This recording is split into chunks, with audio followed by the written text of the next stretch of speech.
학기를 끝내고 간증에 선 장혜정입니다. 처음부터 어떻게 해야 될지를 모르면서도 믿는 자로서의 할 수 있는 것은 최선으로 기도하는 것이라는 것을 느끼면서 10월부터 12월까지 정해진 시간, 정해진 장소에서 매주마다 요일을 정하여 기도를 시작하였습니다. 눈에는 보이지 않지만 기도를 들으시고 응답하시는 하나님이심을 확신하였으며 중보 기도의 중요성을 또 한 번 느끼게 되는 계기가 되었습니다. 한 마리의 잃어버린 양을 찾기 위해 예수님께서도 노력하셨음을 보여주셨듯이 마음으로 작정하고 태신자로 정하여 온 마음을 다하여 기도를 하였을 때 하나님께서 더 기뻐하시고 저희 간절한 기도에 응답하여 주실 것이라는 확신을 기도할 때마다 기쁨을 주심을 느꼈습니다. 한동안 연락을 하지 못하는 그러한 상황이 되었는데도 불구하고 갑자기 운동을 같이 가자, 차 마시자 하면서 연락이 오는 것을 보면서 보통 마음이 드는 것이 아니었습니다. 그것은 하나님께서 돌보시고 저의 간절한 기도를 보시고 역사하시는 것이라는 확증이 들었습니다. 또한 또 어떤 오해로 인하여 몇 달 동안 연락을 하지 못하는 상황이었는데도 기도하고 나면 갑자기 카톡을 통하여 연락이 오고 그럴 때는 정말로 뛸 듯이 기뻐하였고 태신자를 통하여 역사하시는 하나님이심을 눈으로 보게 해 주셨습니다. 그러한 와중에 교회에서 크리스마스를 통하여 성도들의 선물을 준비하면서 마음으로 정한 우리 태신자를 위한 선물을 고르는 일이 가슴이 두근거리고 또 그 선물을 받았을 때 기뻐하는 그 모습을 상상하면서 며칠이고 부지런히 다니면서 이걸 할까 저걸 할까 하며 마음이 두근반 세근반 하는 것을 느꼈습니다. 하나님께서도 이렇게 우리들을 대하신다는 것을 느끼며 무한 감사를 드렸습니다. 저의 마음 같았으면은 떡하니 같이 손잡고 교회로 나오는 것을 바랐지만 태신자를 위하여 기도하고 준비하는 그 과정을 최선으로 다하여 나아갈 때 역사하시는 분은 하나님이심을 느끼며 그 결과에 그냥 온전히 순종하는 모습으로 나아갑니다. 태신자를 만나서 선물을 전하였을 때 아니 이게 무슨 일이냐면서 그냥 엄청 처음엔 좋아했어요. 그래서 제가 이거는 엄청 좋아하였습니다. 진짜 저는 막 돌고 이걸 할까 저걸 할까 하다가 구스 차렵 이불을 1인용으로 준비를 했었거든요. 근데 그 선물을 주니까 너무 좋아하더라고요. 그러면서 제가 이렇게 말했습니다. 근데 이 선물 하나님께서 주시는 선물이다. 그랬더니 너무 그러면 더 못 받아 하는 것 같더라고요. 그래도 제가 아니 괜찮다면서 그냥 받으면 되는 것이다. 우리가 기도로 그 결과는 우리가 눈으로 나타나지는 않았지만 믿는 자의 그러한 모습을 보고 믿는 자들이 일반 사람들하고 똑같다는 그런 평범한 우리 모두의 삶이라는 것을 보여준 것에 만족합니다. 앞으로 역사하실 하나님을 찬양합니다. 이렇게 기도를 매주 할 수 있도록 하시고 역사하시는 분은 하나님이심을 깨닫고 저는 순종으로 나아갈 때 그 모든 미래를 책임지시는 하나님께 영광을 드립니다. 감사합니다.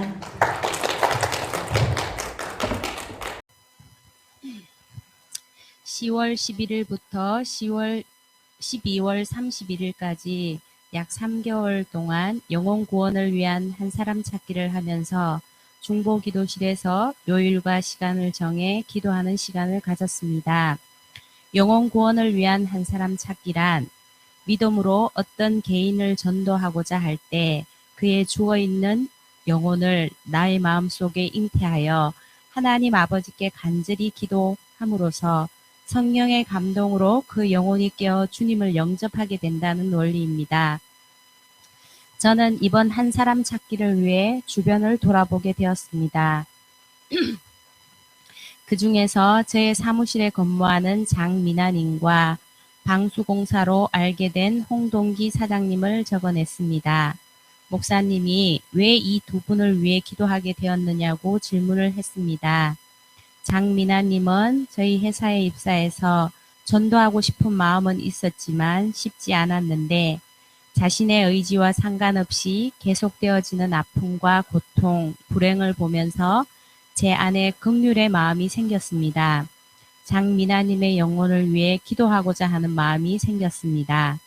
홍동기 사장님은 오랜 시간 알고 지냈지만 손가락에 절마크의 큰 반지를 끼고 있어서 아예 전도할 마음을 가지고 있지 않았는데 일을 하는 중 자연스레 얘기하다가 자신의 이야기를 털어놓으며 서울 계실 때 성령 체험도 하시고 세례도 받으셨고 교회 봉사도 많이 하셨으며 신앙생활을 잘 하고 계셨다고 하셨습니다.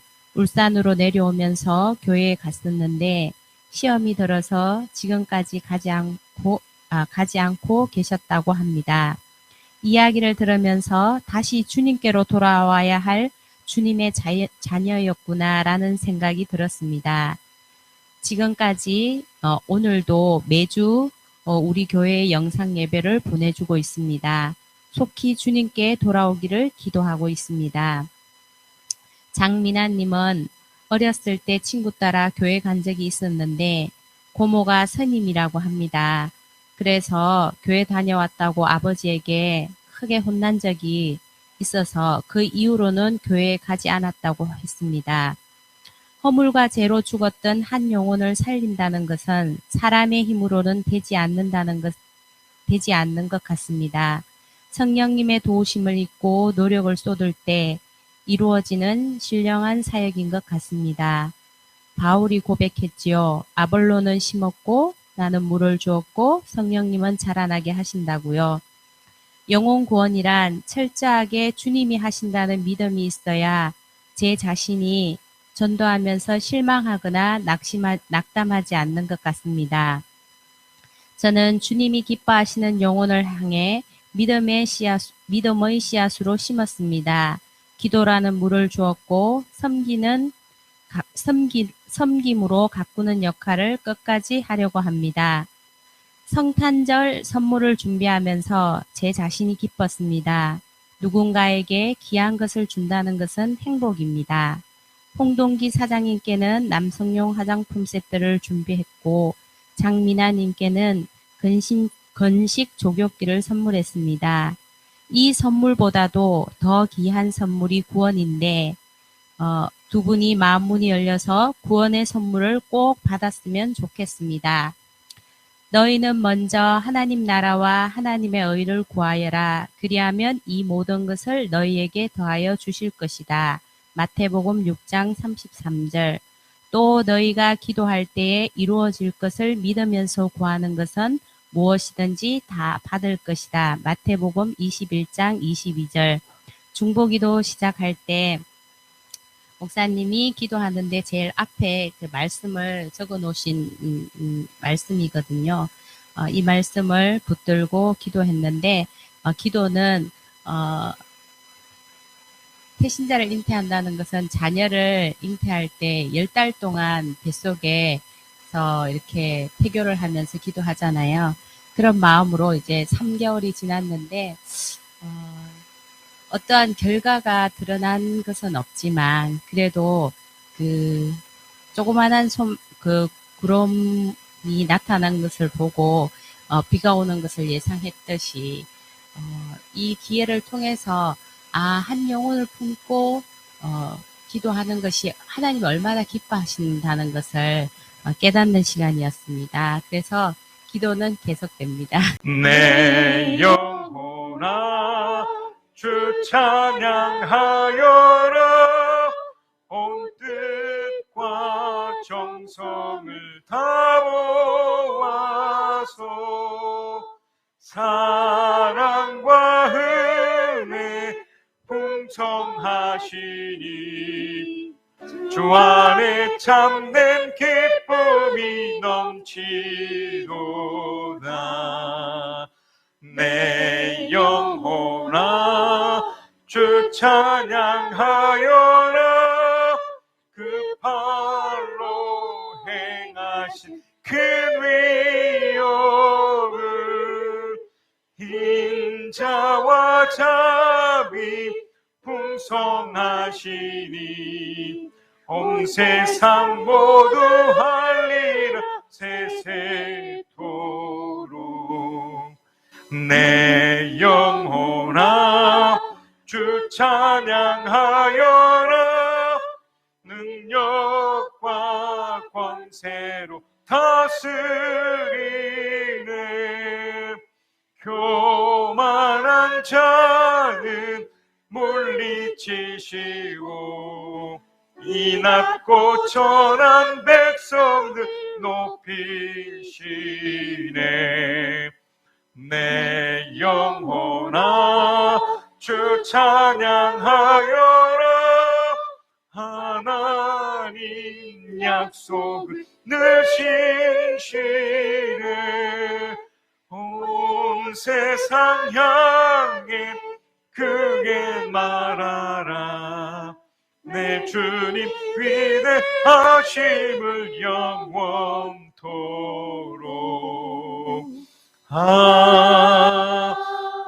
아멘. 우리 삶의 주인 되시는 하나님 아버지, 거룩한 주의 날 예배의 자리에 나오게 하심을 감사드립니다. 우리 안에 먼저 감사가 가득하게 하시고 주의 풍성한 은혜가 넘쳐나게 하시옵소서. 사랑의 하나님, 지난 한 해 코로나와 경제적 어려움 속에서도 저희 믿는 믿음의 가정들과 교회를 지켜주시고 부족함 없이 채워주심에 감사를 드립니다. 모든 것이 하나님의 은혜였음을 고백하며 감사와 찬양을 드립니다. 주님, 새로운 한 해를 허락하시고 참 좋은 가족을 통해 새 일을 행하실 주님을 기대합니다.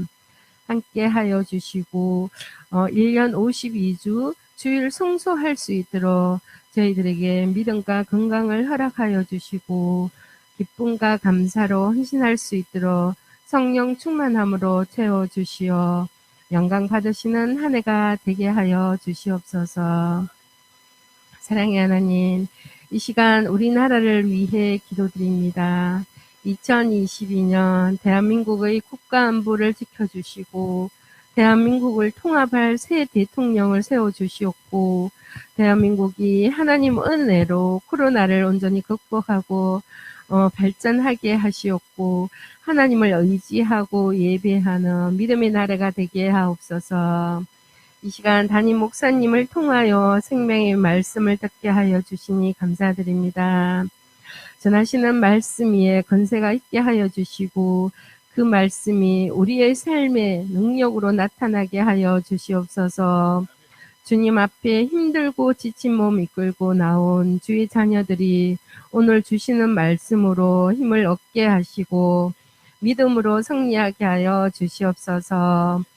우리 교회와 함께 하시는 하나님 아버지께 우리 모든 믿음의 식구들에게 모일 때마다 은혜 받고 은혜의 힘으로 어려운 환경과 상황들을 뛰어넘게 하시고 가정과 일터에서 구원의 기쁨과 자원하는 마음으로 살아가게 하여 주시옵소서. 사랑의 하나님, 저희 대성교회에 허락하신 세 개의 목장을 지켜주시고 세 분의 목자들을 세워주셨사오니 늘 기도와 순종으로 나아가게 하시고 사랑으로 우리 목원들을 돌아볼 수 있도록 하여 주시옵소서. 또한 교회에서 기도로 물질로 후원하는 우리 선교사님들과 미랄 선교단을 기억하여 주셔서 성령의 능력으로 지켜주시고 담대하게 하나님의 말씀을 전가하실 때마다 믿는 자들이 넘쳐나기를 기도드립니다. 사랑의 하나님, 거룩한 주의 날 성전 곳곳에서 예배를 위하여 섬기고 봉사하는 헌신의 손길들을 기억하시고 저들의 삶을 축복하여 주시옵소서.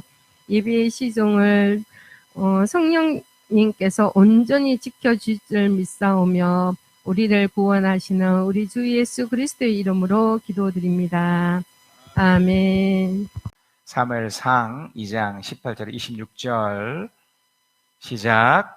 한편 어린 사무엘은 못이 에봇을 입고 주님을 섬겼다. 사무엘의 어머니는 해마다 남편과 함께 매년 제사를 드리러 성소로 올라가곤 하였다. 그때마다 그는 아들에게 작은 겉옷을 만들어서 가져다 주었다. 그리고 엘리는 엘가나와 그의 아내에게 주님께 간구하여 얻은 아들을 다시 주님께 바쳤으니 주님께서 두 분 사이에 이 아이 대신에 다른 자녀를 많이 주시기를 바랍니다 하고 복을 빌어 주었다. 그들은 이렇게 축복을 받고서 고향으로 돌아가곤 하였다. 주님께서 한나를 돌보아 주셔서 한나는 임신하여 아들 셋과 딸 둘을 더 낳았다. 어린 사무엘도 주님 앞에서 잘 자랐다. 엘리는 매우 늙었다. 그는 자기 아들들이 모든 이스라엘 사람에게 저지른 온갖 잘못을 상세하게 들었고 회막 어귀에서 일하는 여인들과 동침까지 한다는 소문을 들었다. 그래서 그는 그들을 타일렀다. 너희가 어쩌자고 이런 짓을 하느냐? 너희가 저지른 악행을 내가 이 백성 모두에게서 듣고 있다. 이놈들아, 당장 그쳐라. 주님의 백성이 이런 추문을 옮기는 것을 내게 듣게 되다니 두려운 일이다. 사람끼리 죄를 지으면 하나님이 중재하여 주시겠지만 사람이 주님께 죄를 지으면 누가 변호하여 주겠느냐. 아버지가 이렇게 꾸짖어도 그들은 아버지의 말을 듣지 않았다. 주님께서 이미 그들을 죽이려고 하셨기 때문이다. 한편 어린 사무엘은 커갈수록 주님과 사람들에게 더욱 사랑을 받았다. 아멘. 2022년 예수가 도와주시다 이제 좀 네 번째 시간이고요. 가짜 신앙과 진짜 신앙이라는 제목으로 이렇게 말씀을 나누려고 합니다. 2021년 12월부터 이제 진행되는 그 과정에서 그러니까 저번 주는 2022년 전체를 관통하는 그런 말씀, 우리들에게, 우리 각자에게, 우리 교회를 향해 주시는 말씀이었습니다. 우리 이사야서 말씀이었으니까요. 주보에 큰 테마로 널찍하게 되어 있으니까 읽어보시면서 하나님이 2022년에 이렇게 진행을 하시겠구나. 너희는 지나간 일을 기억하려고 하지 말며 옛 일을 생각하지 말아라. 내가 이제 새 일을 하려고 한다. 일이 이미 드러나 있는데 너희가 그것을 알지 못하느냐.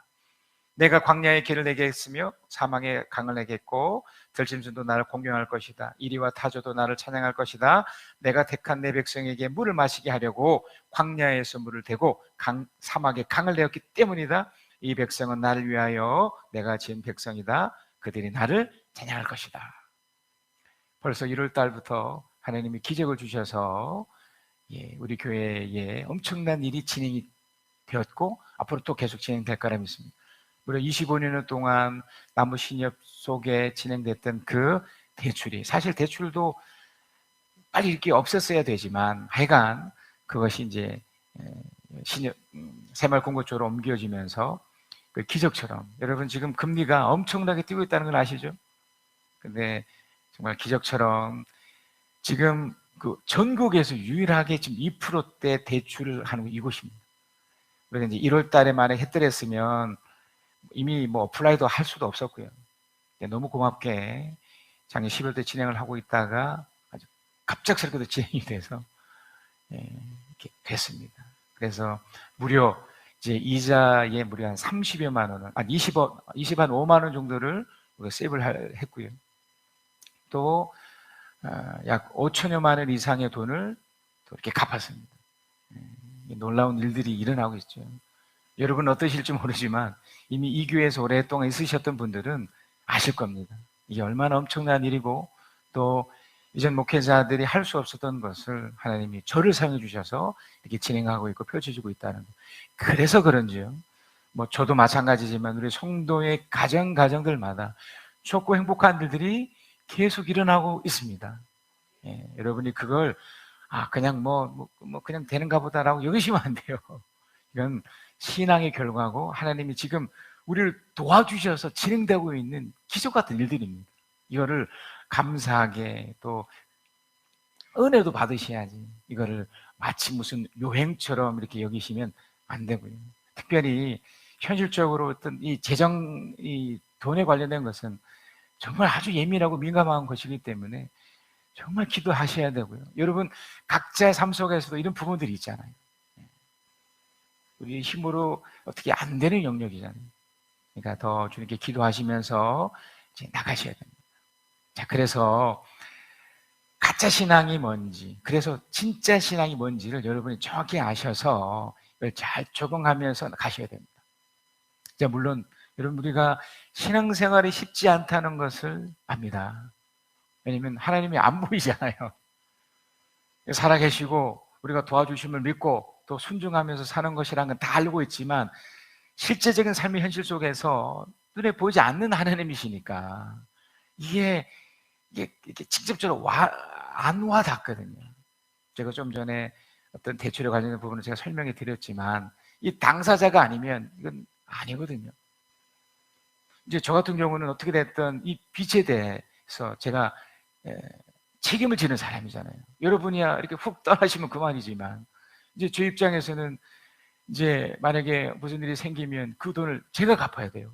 제가 내 빚도 아닌데 제가 어떻게 한 것도 아닌데 제가 갚아야 되니 제 입장에서는 얼마나 이거 불안하고 그러니까 신앙에 설사 있다 하더라도 이게 좋았다 할 때도 있고 안 좋을 때도 있고 불안하고 근심이 쌓이고 그러니까 신앙생활이 정말 쉽지 않습니다. 그렇지 않으시던가요? 우리 삶 속에서 참 이렇게 좋은 일들만 있으면 너무 좋겠지만 이런 일들이 한 번씩 툭툭 생겨버리니까 쉽지 않지. 하나님의 말씀 에베소서 2장 8절에서 9절에 보니까 여러분은 믿음을 통하여 은혜로 구원을 얻었습니다. 이것은 여러분에게서 나는 것이 아니요 하나님의 선물입니다. 행위에서 나는 것이 아닙니다. 그러므로 아무도 자랑할 수 없습니다.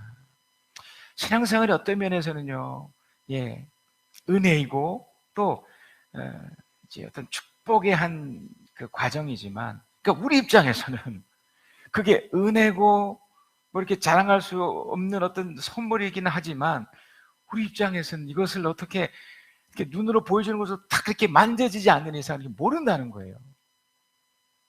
여러분의 삶의 현장 속에서 어려움이 있고 힘듦이 딱 있는데 이것과 신앙과 이렇게 연결해서 이렇게 풀어가는 그 과정에서 그러니까 머리로서는 알 수 있어요.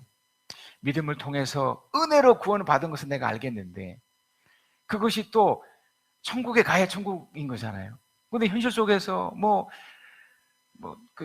죽어서 가는 천국을 일단 떠나서 일단 현실 너무 힘들다 보니까 그리고 또 재정적인 문제, 현실 문제들이 막 툭툭툭 막 일어나다 보니까 나는 괴로운 거예요. 그러다 보니까 머리로는 그래 믿음이 뭐고 은혜가 뭔지를 어렴풋이 알지만 이게 어떻게 보면 모르는 거죠. 그러니까 그 증거가 두 가지예요. 우리가 마음에도 왠지 모를 불안이 있잖아요. 근심이 있잖아요. 자, 여러분 지금 예배를 하고 있는 도중에도 현실적인 문제를 딱 생각하면 벌써 딱 낙담이 되잖아요. 맞다. 저 그 돈 갚아야 되잖아. 또 내일 모레도 시험이 있잖아. 또 회사를 가야 되잖아. 또 직장생활을 가져야 되잖아. 아이고, 내 자식. 이 문제들. 그러니까 이것만 딱 생각하면 막 확 낙담이 되거든요. 어떠세요? 또 하나의 증거는요. 이렇게 이제 때로는 감동도 받고 행복을 이렇게 느끼잖아요. 자, 이것은 신앙이 아니더라도 얻을 수 있거든요. 예를 들어 아주 멋진 음악을 듣는다든지 또 좋은 또 음악을 듣는다든지 또는 여러분이 좋아하는 운동 요즘은 골프 붐이 있어서 막 골프를 친다든지 그러면 너무 좋아하죠. 그죠? 때로는 이제 그걸 하게 되면 저도 이제 운동을 막 이렇게 하기 시작했기 때문에 운동을 하게 되면 막 땀 흘리고 하면 너무 좋거든요. 근데 그 다음에요. 그게 그런 감동과 그것이 이렇게 지속이 돼야 되는데 이제 신앙도 비슷한 거였거든요. 쭉 되는데 이제 어느 시간이 지나니까 다시 내가 이걸 왜 하지? 그리고 이게 정말 행복한 거야? 이게 기쁜 거야? 회의감이 들어요. 어떠신가요? 그러니까 우리 안에 뭔가 지속하지 못하는 것에 대한 회의감이 들거나 또 그런 불안과 그런 근심이 있다는 것은 그만큼 우리가 지금 신앙생활을 잘한다고는 하지만 그 신앙생활이 쉽지 않다는 것을 보여주는 거예요. 그래서 우리가 뭐 날마다 결심도 하고 뭐 날마다 뭔가 이렇게 하려고 의지를 가지고 이렇게 노력을 하다가도 이렇게 넘어지고 또 쓰러지고 이렇게 되는 거죠. 여기에는 목사라고 또는 뭐 신앙이 아주 없는 사람이라고 다 똑같아. 다 50보 100보면 다 똑같이 힘들어하고 어려워하고 헤맨다는 겁니다. 오늘 본문에 등장하는 이제 이 사람이 딱 이제 두 그룹으로 나눠져요. 나름대로 신앙생활을 잘하는 그룹이 한 그룹이 있고 또 분명 신앙생활을 하는 것 같지만 또 신앙생활을 못하는 그룹이 있습니다. 근데 이 두 그룹 다 이미 제가 말씀드렸듯이 두 가지 증거들이 있어요. 그러니까 두 가지의 그런 모습이 있어요. 그러니까 늘 불안과 또 근심이 있고요. 또 나름대로 이렇게 행복도 있고 이렇게 감동을 누리다가도 또 쉽게 또 확 또 무너져 버리는 그런 회의감. 이 두 그룹이 다 있어요. 자, 그런데 그럼에도 신앙생활을 잘하는 그룹, 이걸 이제 진짜 신앙이라고 말할 수 있고 또 신앙생활을 잘 못하는 그룹, 이걸 이제 가짜 신앙 할 수 있는데 이것을 한번 나름대로 분석을 하면서 우리는 진짜 신앙으로 그래서 그런 근심과 또는 회의감 속에서 극복해서 정말 하나님의 축복을 계속 누리며 살아가는 우리가 돼야 되지 않겠습니까? 자, 그래서 먼저 이렇게 신앙생활을 못했던 그룹, 그러니까 가짜 신앙이 무엇인지를 먼저 볼 필요가 있는데요. 사무엘상 2장 12절에 보면 이런 표현이 있습니다. 엘리의 아들들은 행실이 나빴다. 그들은 주님을 무시하였다. 여러분, 이제 신앙생활을 잘하는 사람들 대표적으로 뭐 교회 다니는 사람 중에 목사일 수 있죠, 그죠? 또 이렇게 직분을 맡은 분들, 뭐 장로님, 우리 권사님, 뭐 집사님, 나름대로 직분을 가지신 분들. 구약에서는 제사장이었습니다, 제사장. 자, 이들의 역할이 있죠. 그러니까 엘리는 당시에 대제사장이었고 그의 아들들 역시도 제사장이었어요. 그냥 단순한 그냥 그런 업무를 하는 분들이 아니라 실제적으로 어떤 정권이 있었던, 특히 그 당시에는 종교사회였기 때문에 힘도 있었고 권력도 있었고 나름대로 뭔가 좌지우지하는 결정권도 가지고 있었던, 근데 이들이 행실이 나빴답니다. 행실이 나빴는데 그 이유를 그들은 주님을 무시했기 때문에 그렇다는 거예요. 여러분, 지금도 마찬가지지만 이렇게 예배를 드릴 때 여러분 이렇게 함부로 이렇게 예배를 드려서는 안 되거든요. 그 당시 이제 구약에도 나름대로 제사 행위가 있었습니다. 그러니까 화목제나 속죄제를 이렇게 진행될 때 반드시 거쳐야 될 과정들이 있었거든요. 예를 들어서 레위기 3장 17절에 보면 이것은 너희가 어느 곳에 살든지 대대로 영원히 지켜야 할 규례이다. 너희는 어떤 기름기도 어떤 피도 먹어서는 안 된다 그랬습니다. 그러니까 레위기 3장 17절에 나타났던 이것이 하나의 원칙이에요. 우리가 예배를 드릴 때도 그냥 허투루 해서는 안 되고 진심을 다해서 그러니까 하나님 앞에 집중하고 또 몰입하기도 하고 뭐 그렇게 해야 되거든요. 근데 그 당시에 제사장이었던 이들이 이게 행실에 나빴다의 그 첫 번째는 이런 예배 행위에 있어서 함부로 했던 거예요. 이제 그들이 처음에 이제 희생제물을 가져오잖아요. 희생제물을 가져오면 그 희생제물에 대한 예를 취해야 돼요. 그러니까 우리가 생각할 때는 마치 이렇게 도살꾼들이 막 도살하면서 아무 생각이 없는 것 같이 여기잖아요. 그렇지 않습니다. 생명이 죽는데 어떻게 거기에 너무나 마비되고 무비되기 때문에 그런 거지. 여러분, 음식을 먹을 때 예를 들어 특히 뭐 고기나 이런 걸 먹을 때 여러분 그것에 대한 감사의 마음이 있으신가요? 이게 굉장히 중요한 원리거든요. 특히 제사장의 그룹들은 희생제물을 가져왔었을 때 이 희생제물이 왜 죽어야 되고 또 그것을 또 각을 뜨거나 죽이고 나서 그걸 각을 뜬단 말이에요. 왜 그렇게 해야 되는지를 알아야 돼요. 자신의 죄악을, 자신의 잘못된 것들, 자신의 실패를 대신 이 희생 제물에게 전가시키는 거거든요. 그 실패와 그런 죄악을 대신 죽게 하는 거예요. 내가 사실 죽어야 되는데 본인도 죽을 수는 없으니까 대신 희생 제물의 피를 죽이니까 제사장이 그걸 설명해 줘야 돼요. 그냥 뭐 왔으니까 잡아서 죽이는 게 아니고 이걸 충분히 설명해 줘. 왜 이런 걸 해야 되는지. 그리고 거기에다가 각을 뜬 이후에 이제 기름이 있어요. 기름을 다 태워야 돼요. 그리고 피가 있으면 피를 다 쏟아내야 돼요. 왜 이런 작업들을 하냐면 그 희생 자체가 너무나 고귀하고 너무나 놀라운 것이기 때문에 거기에 대한 경의를 표해주는 거예요. 우리 예수 그리스도가 우리를 대신해 십자가에 죽으셨잖아요. 여러분 그 죽음에 대해서 여러분 경의를 표하시나요? 여러분이 예배를 드릴 때마다 그것에 대한 감사와 그것에 대한 존경이 있으신가요? 그 당시 엘리 제사장도 그렇지만 홈리와 비나스는 그것이 없었어요. 그냥 행실이 나빴다는 것은 그것에 대한 아무런 마음이 없었던 거예요. 그냥 오니까 하고 가니까 가고 아무런 느낌이 없었고 그냥 그렇게 했던 겁니다. 또 중요한 두 번째는 뭐냐면 그 제사 의식을 한 후에입니다. 그렇게 이렇게 태우고 난 다음에 이렇게 남은 고기들이 있어요. 그 고기들은 어떻게 하느냐면 이 제사장이 착복하는 게 아니에요. 그걸 가지고 다시 나누는 거예요. 자기가 이제 필요한 만큼은 자기가 또 가져가지만 나머지 것은 성도들과 함께 나누는 겁니다. 여러분이 이후에 이제 식사를 또 가져가시잖아요. 그런 겁니다. 헌금의 일부를 또 그렇게 흘러보내서 또 혼자만 먹는 것이 아니고 가족들과 함께 이렇게 나누고 이렇게 하는 겁니다. 그 제사장들에게 재물을 이렇게 생가를 꾸려가도록 이렇게 했던 이유가 있어요. 그들에게는 이제 세상 예를 주지 않으셨거든요. 그러면서 오직 그 제사 업무를 하기 위해서였는데 그 이유는 책임을 지기 위해서예요. 제사장들에게 책임을, 또 희생 제물을 가지고 오는 그 평신도들, 그런 백성들에게도 동일한 책임을 지우기 위해서예요. 당신들은 열심히 최선을 다해서 일을 하고 제사장들은 또 최선을 열심으로 이렇게 이 제사 업무를 하고, 단 이 각 그룹 속에서 이렇게 하는 것에서 하나님의 도와주심과 하나님의 함께 하심을 서로 경험하는 거예요.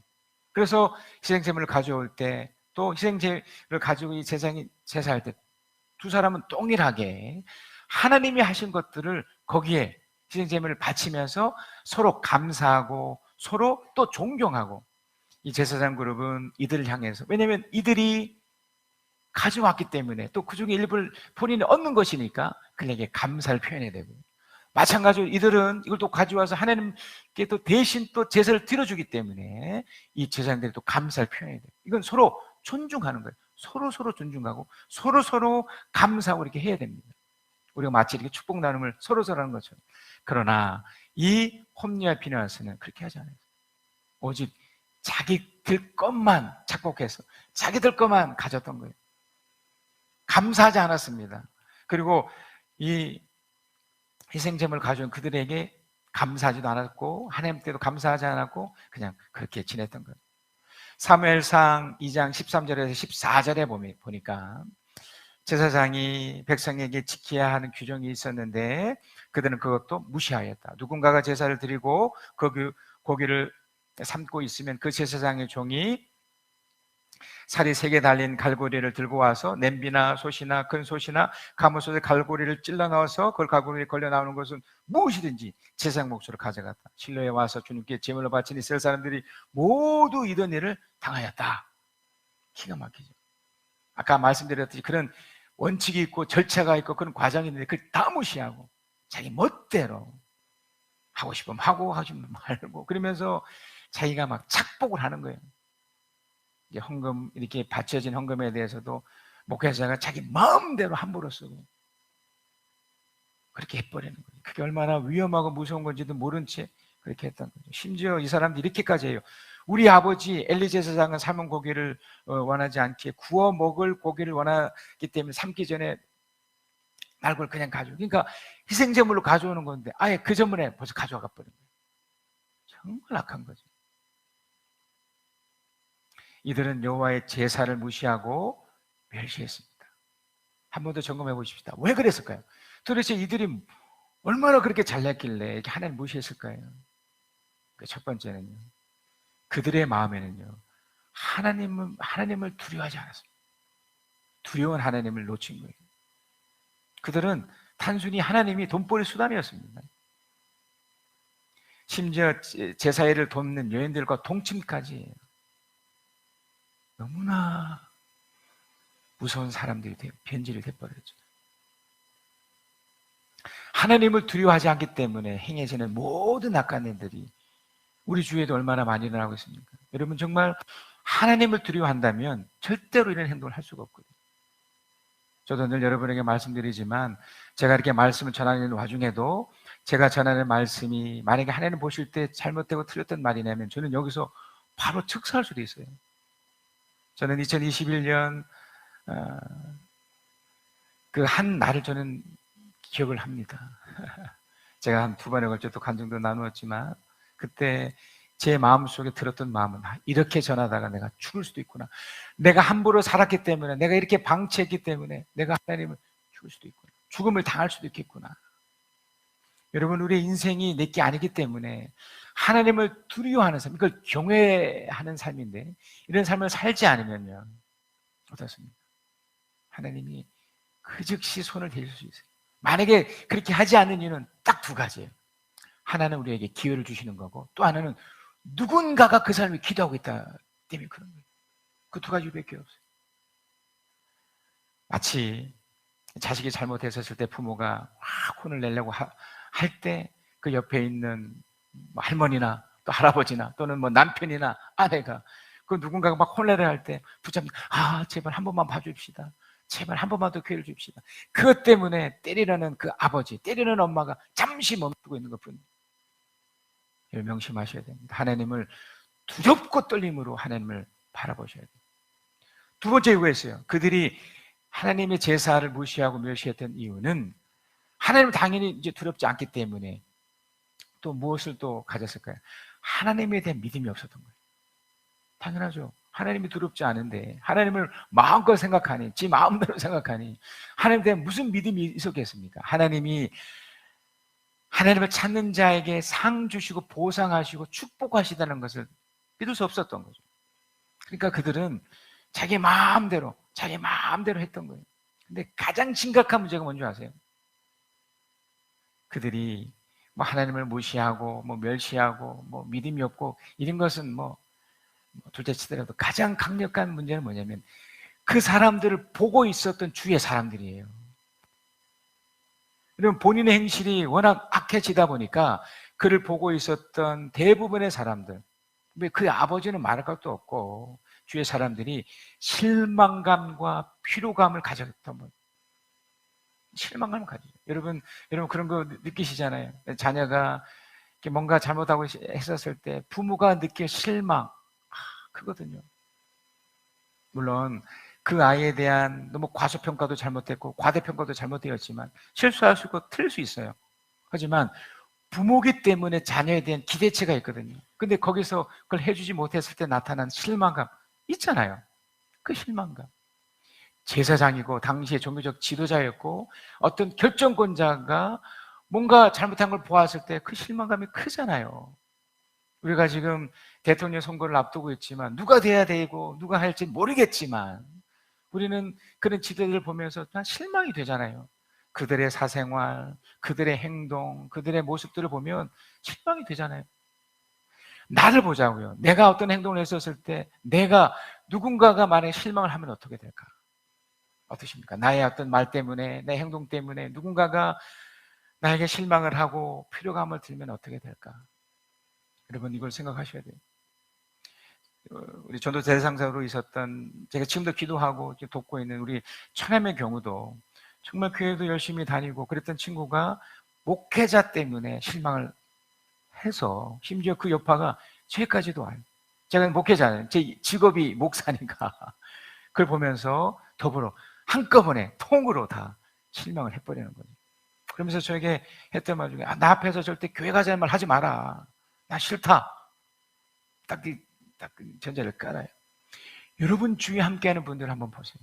혹시 나 때문에 나의 어리석음 때문에 나의 어떤 그 마치 홈리아 비누아스처럼 내가 신앙인노를 하면서 이 모습 때문에 혹시 실망을 주진 않았는지. 특히 우리 자녀들을 잘 보셔야 돼요.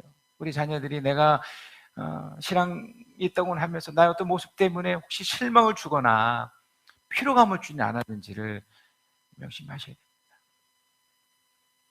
시편 73편 1절에 3절에 보니까 하나님은 마음이 정직한 사람과 마음이 정결한 사람에게 선을 베푸시는 분이건만 나는 그 확신을 잃고 넘어질 뻔했구나. 그 믿음을 버리고 미끄러질 뻔했구나. 그것은 내가 거만한 자를 시샘하고 악인들의 누리는 평안을 불효했기 때문이다. 그래서 그러니까 우리들 마음속에도 뭔가 이제 사람들이 나를 이렇게 보는 그 기대와 더불어 또 사람들이 생각할 그 실망들을, 그러니까 우리는 항상 시편 1편의 3절에서 말씀드린 게 정직하고 정결한 상태로 유지되어져야 돼. 근데 그게 잘 안 돼요. 홈리와 비나스는 그랬습니다. 정직하지 못했고 정결하지 못했고 하나님을 두려워하지 않았고 함부로 살았던 그런 사람들이었습니다. 결국 어떻게 될까요, 여러분? 그 홈리와 비나스 만약에 나였다면 어떻게 되었을까요? 시편 37편 13절입니다. 주님은 오히려 악인을 비우실 것이니 악인의 끝날이 다가옴을 이미 아시기 때문이다. 어떻게 보면 하나님은 그런 악한 사람들을 그냥, 왜냐면 끝이니까, 악한 대로 그냥 놔두는 게 끝이니까. 어떠십니까? 우리는 늘 이런 부분을 보셔야 돼요. 가짜 신앙의 특징은 이런 겁니다. 가짜 신앙. 그런데 이 가짜 신앙도 기회가 있어요. 오늘 본문 2장 24절에 25절입니다. 사무엘상 24장 25절 함께 한번 읽어볼까요? 시작. 이놈들아 당장 그쳐라.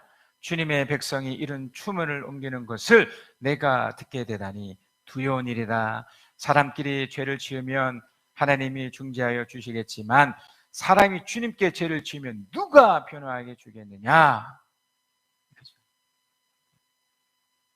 이게 기회예요. 아직 하나님이 안 데려가셨잖아요. 즉사하지 않았잖아요. 안타깝게 홈리와 비나스는 블레셋과의 전투에서 안타깝게 죽음을 당해요. 그리고 유복자로 아이가 또 태어나죠. 이가봇이라는 아이가 또 태어나요. 정말 불쌍합니다. 끝이죠, 끝. 그러나 그 전에 분명히 그의 엘리, 그 제사장, 그 아버지는 호통을 쳤습니다. 잘못되었다고 지적을 받았습니다. 여러분, 지금 우리가 펼쳐지는 이 코로나도 어떻게 보면 하나님이 지적하시는 거거든요. 이게 뭐예요? 기회인 거예요. 우리가 돌이키면 되거든요. 근데 홈리와 비나스는 어떻게 했나요? 아버지가 이렇게 꾸짖어도 함께 읽겠습니다. 시작. 그들은 아버지의 말을 듣지 않았다. 그랬습니다. 주님께서 이미 그들을 죽이려고 하셨기 때문이었다. 하나님이 죽이려고 예정한 게 아닙니다. 이거 오해하시면 안 돼요. 그들이 워낙 패역해서 도저히 방법이 없기 때문에 하나님이 어쩔 수 없이 이렇게 표현한 거예요. 이렇게. 그러니까 우리가 모든 사람이 다 죽습니다. 언젠가는 다 죽는데 수명대로 행복하게 살다가 죽는 사람이 있는가 반면에 온갖 이런 것을 통해서 아주 불행하게 안타깝게 죽은 사람이 있죠. 자, 이유가 있죠. 이렇게 기회를 줬음에도 불구하고 그렇게 돌이키지 않은 이유. 첫 번째는 어떻게 됐든 그 부모의 책임이에요. 아버지의 책임이에요. 그 엘리 제사장이 아버지로서 본인도 코람데오의 입장에 본인이 서 있어야 되고요. 더불어 어릴 때부터 계속해서 잘못된 것을 계속 지적해주고 혼을 냈었어야 돼요. 분명히 죽음이 책임이에요. 본인이 책임지는 거예요. 물론 그 책임의 전적인 본인의 역할이지만, 본인의 모습이지만 부모의 책임을 무시 못하는. 그래서 저도 왜 우리가 우리 자녀를 놓고 왜 기도해야 되느냐, 여기 있는 겁니다. 반드시 책임 물러하리 와요. 근데 그 책임의 원인이 어떻게 보면 아버지일 수 있는 거예요. 엄마일 수 있는, 우리일 수 있는 겁니다. 왜요? 이 지경이 되도록 뭐 했냐는 거예요. 명심하셔야 됩니다.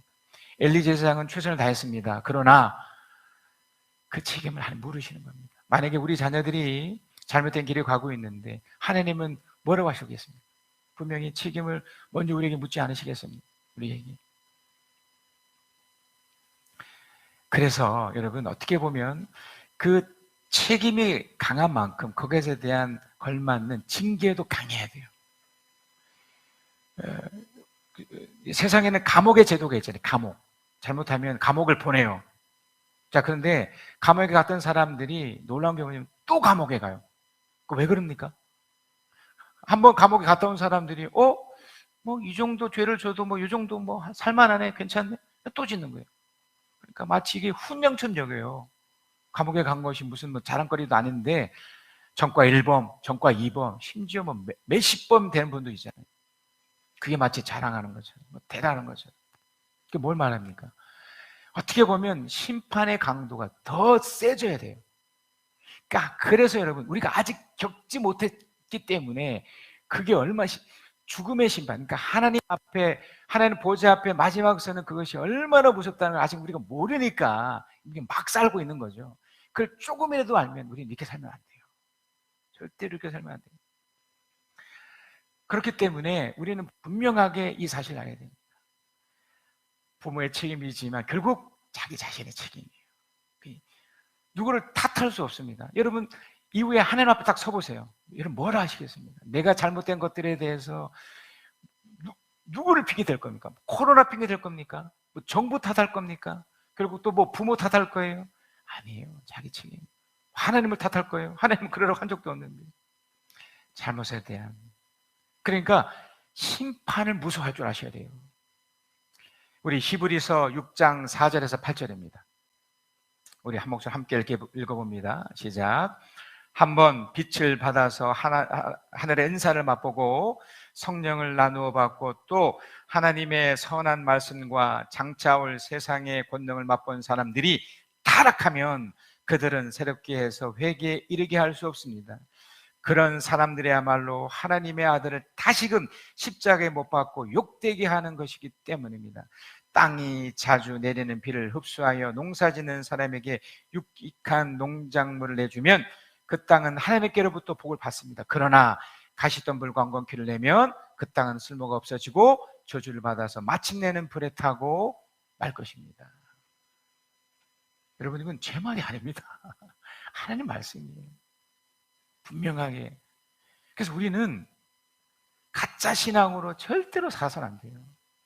우리들 속에, 그래서 끊임없이 여러분 점검하셔야 됩니다. 우리 속에 하나님에 대한 이런 분명한 인식, 특별히 심판에 대한 인식이 없습니다. 내가 잘못하면 벌 받는다. 이게 너무나 당연한 이 내용을 왜 무시하십니까? 이것 때문에 우리 주님이 죽었잖아요. 그래서 우리는 정말 최선을 다해서 진짜 신앙으로 살아야 돼요.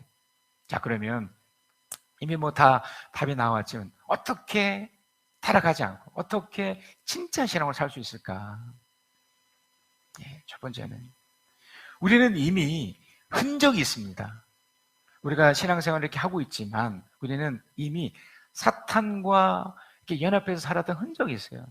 우리는 연약한 모습이 있다고요. 목사님 저를 여러분이 아무리 좋게 봐주어도요, 저는 과거가 있는 남자예요.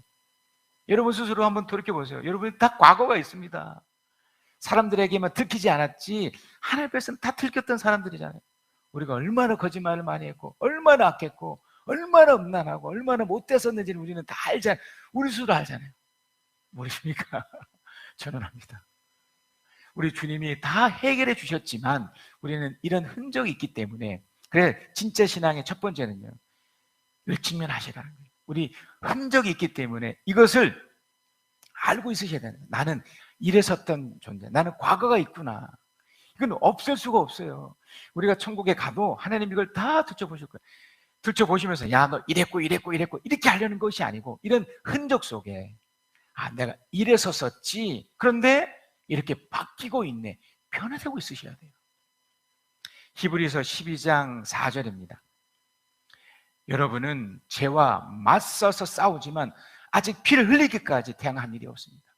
싸우셔야 돼요. 이제는 내 과거가 이렇기 때문에 여러분 한번 감옥에 갔다 왔는데 이제 안 가야 될 거 아닙니까? 왜 또 가려고 하시나요? 저도 마찬가지죠. 제 직업이 목사잖아요. 얼마나 많은 사람들이 목사를 욕합니까? 어디 가서 제가 목사라 말 못하겠어요. 마치 코로나가 목사가 해놓은 것처럼 돼버려가지고 정부가 하는 것도 안 지키고. 저는 3번 접종 맞았고요, 독감 주사도 맞았습니다. 하는 대로 다 하고는 있지만 여전히 내 죄악들 앞에 싸우려는 모습을 하죠. 여러분 직면하셔야 돼요. 그러니까 진짜 신앙은요 이거예요. 그냥 겉으로 보기에 허허 하는 사람들이 아니고 삶의 현실 속에 정말 투쟁하는 사람들이에요. 자기 죄악들 앞에, 현실 문제들 앞에 애가 뭐 될 대로 되라, 아닙니다. 싸워서 이겨내는 사람들이에요. 그러니까 진짜 신앙을 가진 사람들은 눈빛이 달라요. 막 초롱초롱하고요, 막 정말 열정을 가지고 최선을 다하는 사람들입니다. 이제 우리 교회 이제 우리 권사님들 계시잖아요. 은퇴하신 우리 권사님, 이번에 또 명예 권사 되신 우리 최지기 권사님, 우리 최지기 권사님도 이번에 또 일을 하신답니다. 대단하지 않습니까? 열심히 사는 이분들이 진짜 신앙인 거예요. 그러니까 현실적인 문제에 도망가지 않습니다. 자식들 문제 앞에서도 도망가지 않아요. 그 쉬쉬한다고 달라집니까? 뭐 누가 또 알아줍니까? 하나님 앞에, 본인 앞에 직면해 하나님께 기도하면서 나가셔야 되는 거예요. 이게 진짜 신앙이에요. 뭐가 두렵습니까? 자, 또 2번째입니다. 사무엘상 2장 20절 말씀인데 한번 읽어봅시다. 사무엘상 2장 20절. 그리고 엘리는 엘가나와 그의 아내에게 주님께 간구하여 얻은 아들을 다시 주님께 바쳤으니 주님께서 2번 사이에 이 아이 대신에 다른 자녀를 많이 주시길 바랍니다 하고 복을 빌어 주었다. 그들은 이렇게 축복을 받고서 고향으로 돌아가고 하였다. 엘리 제사장이 굉장히 좌절감을 줬던 사람이에요. 홈리와 비느하스 때문에 굉장히 피로감을 줬던 아버지니까 그러던 사람. 그러나 얼마나 많은 사람들이 엘리 이 제사를 무시했겠습니까? 안 그렇게? 여러분도 그렇잖아요. 여러분 지금 교회 오시는 이 자체가 사실 기적인데, 그러나 엘가나, 진짜 신앙을 소유했던 한나, 심지어 이 사무엘까지 어떻게 했습니까? 비록 엘리 제사장이지만 그 말씀을 받아냈어요. 여러분 이게 중요합니다. 진짜 신앙은요, 그 사람 더 중요하지만 그 사람을 세우신 하나님을 더 기억해 주는 거예요. 여러분 못된 목사들 많습니다. 예, 저도 인정합니다. 저도 그런 개연성이 충분히 있는 존재예요. 얼마든지 넘어질 수 있는 존재지만 저를 세워주신 그 하나님을 기억하셔서 여러분이 저의 긍정적으로 좋은 모습을 보셔서 오히려 그래, 하나님이 저 홍석봉 목사를 통해서 나에게 역사하시겠구나, 그렇게 축복을 받으시면 받을 수 있는 거예요. 그러니까 받으시면 돼요. 그게 누구냐가 중요하기보다 하나님이 세우셨다고 이렇게 받아들이시면 받으시면 돼요. 교회 사이즈가 뭐가 중요합니까? 그분이 또 어떻습니까? 우리 교회도 실수하셨고 실패하신 목사님이 있어요. 하지만 그분을 세워주신 하나님이 또 계셨잖아요. 그분들의 긍정적인 좋은 부분도 분명히 있거든요. 이분들은 그 엘리 제사장의 그 축복을 그대로 받았어요. 주님께서 2분 사이에 이 아이 대신에 다른 자를 많이 주시길 바랍니다. 어떻게 보면 그냥 툭 던지는 말일 수도 있었지 몰라요. 그러나 그대로 받습니다. 어떤 결과가 났나요? 그들은 한나는 임신하여 아들 3과 딸 2를 더 낳았다. 심지어 어린 사무엘까지도요, 주님 앞에서 잘 자랐습니다. 여러분 이게 진짜 신앙이에요. 하나님의 말씀을 그냥 그대로 받는 거예요. 귀하게 여기서 받는 거예요. 목사의 얘기를 틀지 마시고 왜곡시키지 마시고 순수하게, 만약에 왜곡하고 그것이 만약에 목사의 문제면 목사를 반대로 치신다니까요. 그 걱정 안 하셔도 돼요. 그러나 받는 사람들이 비록 그것이 틀린 말일지라도 내가 받는 쪽에서 순수하게 귀하게 하나님이 저분을 대신해 내게 말씀하시구나 이렇게 좋게 받아들이시면 어떻게 된다고요? 그 자체가 축복이 된다니까요. 그게 증거하는 거예요. 마지막 3번째 이 진짜 신앙은요, 자, 사무엘상 2장 26절입니다. 한번 읽어봅시다. 시작. 한편 어린 사무엘은 커갈수록 주님과 사람들 앞에서 더욱 사랑을 받았다. 커갈수록 사람들과 주님 앞에 더욱 사랑을 받았다. 우리 시은이가 어느덧 이제 좀 더 자라가잖아요. 더 이뻐집니다. 더 사랑스러워요. 이게 정상적인 반응이에요. 진짜 신앙은 더 갈수록 더 아름다워져요. 더 멋져지고 더 귀해집니다. 그런 사람이 되셔야 될 거 아닙니까? 진짜 신앙을 소유하셔서 이렇게 가셔야 되지 않겠습니까? 우리 결단을 하십시다. 첫 번째 결단입니다. 나의 부정적인 현실을 인정하고 받아들입시다. 두 번째, 그러나 하나님의 말씀에 순종하여 하나님의 축복을 누립시다. 세 번째, 더욱 믿음을 지키며 감사하며 사십시다.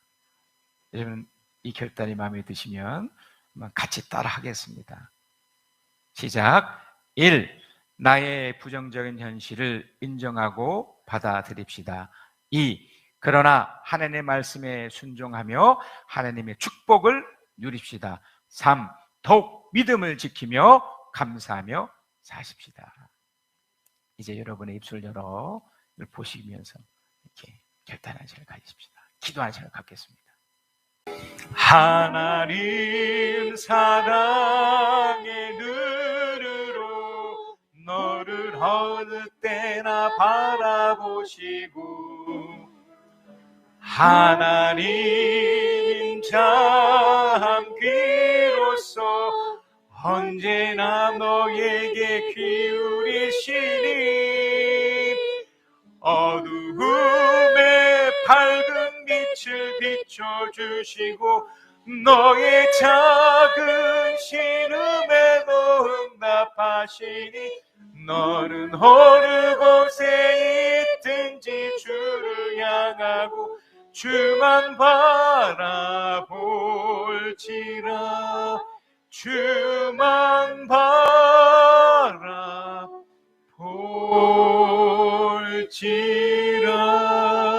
바라볼지라. 하나님 감사합니다. 우리는 연약해서 쉽게 넘어질 수 있고 신앙생활이 결코 쉽지 않음은 알지만 그럼에도 하나님 이 시간 하나님 말씀에 순종하며 하나님 축복을 누리는 그런 진짜 신앙을 소유한 우리 모두가 되도록 축복하여 주시옵소서. 그래서 더욱 믿음을 지켜서 현실에 안주하지 않고 더 주님을 의지하며 나가는 우리 모두가 되어서 우리 다음 세대까지 이 귀한 신앙이 잘 전수되도록 역사하여 주시옵소서.